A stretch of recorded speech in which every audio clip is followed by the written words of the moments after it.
एक रात परी कुछ खास लाई। वो राजकुमारी के सामने झुकी और अपनी हथेली खोली। उसमें कुछ बीज थे, सुनहरे, चमकते हुए, जैसे सूरज के छोटे छोटे टुकड़े। परी ने धीरे से कहा, ये जादुई बीज हैं।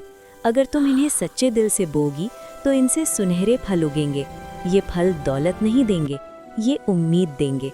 फिर उसने एक जादुई चटाई दी, साधारण सी पर जिंदा सी महसूस होती थी। ये चटाई तुम्हें वहां ले जाएगी जहां तुम्हारा दिल सच में जाना चाहता है। और इसके साथ परी मुस्कुराई, और मैं तुम्हें कुछ शक्तियां भी देती हूँ, दर्द को समझने की शक्ति और सच को पहचानने की शक्ति। राजकुमारी की आंखों में आंसू आ गए।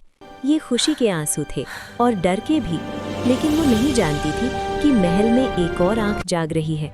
वो था डार्कस, एक चुप रहने वाला सेवक, असल में एक दुष्ट जासूस। वो दीवारों के पीछे सुनता, पर्दों के पीछे देखता और दिल में जलन पालता।